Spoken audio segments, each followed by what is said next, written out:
ಪ್ರತಿಯೊಬ್ಬ ವಿದ್ಯಾರ್ಥಿಯಲ್ಲಿರೋ ಕಲೆ ಗುರುತಿಸಿರೋ ಸ್ಕೂಲ್ ಅಂತಂದ್ರೆ ಗೌರ್ಮೆಂಟ್ ಸ್ಕೂಲ್ ಮಾತ್ರನೇ. ಪ್ರೈವೇಟ್ ಸ್ಕೂಲಲ್ಲಿ ಬರೀ ಎಜುಕೇಶನ್ ಮಾತ್ರ ಇಂಪಾರ್ಟೆನ್ಸ್ ಕೊಡ್ತಾರೆ, ಅವ್ರು ಚೆನ್ನಾಗೇ ಮಾಡ್ಬೋದು. ಗೌರ್ಮೆಂಟ್ ಸ್ಕೂಲಲ್ಲಿ ಅದಕ್ಕಿಂತ ಚೆನ್ನಾಗಿ ಮಾಡ್ತಾರೆ. ಮತ್ತೆ ಯಾವ ಮಗುವಲ್ಲಿ ಯಾವ ಕಲೆ ಇದೆ ಅಂತ ಗುರುತಿಸೋ ಅಂತ ಟ್ಯಾಲೆಂಟ್ ಇರೋದು ನಮ್ಮ ಗೌರ್ಮೆಂಟ್ ಸ್ಕೂಲಿನ ಟೀಚರ್ಸ್ ಮಾತ್ರ. ಅದು ಮಾತ್ರ ನಾನು ಹೇಳ್ಬಲ್ಲೆ. ಅದೇ ರೀತಿ ವಿದ್ಯೆನ ಯಾವ ತರ ಕರ್ಕೊಂಡು ಹೋಗ್ತಾರೋ ನಮ್ಮಲ್ಲಿರುವಂತಹ ಟ್ಯಾಲೆಂಟ್ಸ್ ಕೂಡ ಅದೇ ತರ ಸಂಪೂರ್ಣವಾಗಿ ಕಲಿಕೆಯನ್ನ ಹೇಳ್ಕೊಡ್ತಾರೆ. ನಾನು ಇದೇ ಸ್ಕೂಲಲ್ಲಿ ಓದಿರೋ ವಿದ್ಯಾರ್ಥಿ, ಈಗ ನಾನು ಇಂಜಿನಿಯರಿಂಗ್ ಮಾಡ್ತಾ ಇದ್ದೀನಿ. ಗೌರ್ಮೆಂಟ್ ಸ್ಕೂಲಲ್ಲಿ ಓದಿರೋ ವಿದ್ಯಾರ್ಥಿನೇ ನಾನು ಕೂಡ. ಇವಾಗ ನಾನು ಇಂಗ್ಲೀಷ್ ಚೆನ್ನಾಗಿ ಮಾತಾಡ್ತೀನಿ, ಯಾಕೆ ಮಾತಾಡಲ್ಲ?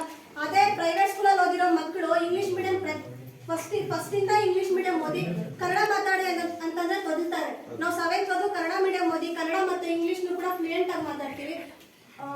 ನನ್ನ ಅನಿಸಿಕೆ ಏನು, ಈ ಸ್ಕೂಲ್ ಹೆಂಗ್ ಇಂಪ್ರೂವ್ ಮಾಡ್ಬೋದು ಅಂದ್ರೆ ದುಡ್ಡಿಂದ ಒಂದೇ ಆಗುವಂತಹ ಇಂಪ್ರೂವ್ಮೆಂಟ್ ಅಲ್ಲ ಇದು.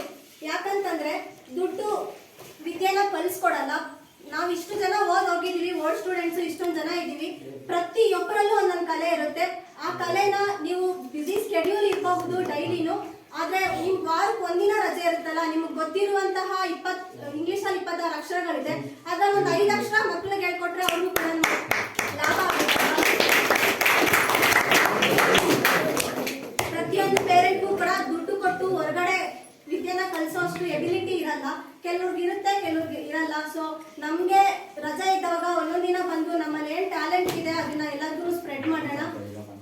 ಒಬ್ಬರಿಂದ ಆಗೋ ಕೆಲಸ ಅಲ್ಲ, ಪ್ರತಿಯೊಬ್ಬರಲ್ಲಿರುವಂತಹ ಕಲೆನ ನಮ್ಮ ಮಕ್ಕಳಿಗೆ ಹೇಳ್ಕೊಟ್ಟು ನಮ್ಮ ಸ್ಕೂಲ್ ಇಂಪ್ರೂವ್ ಮಾಡೋಣ ಅಂತ.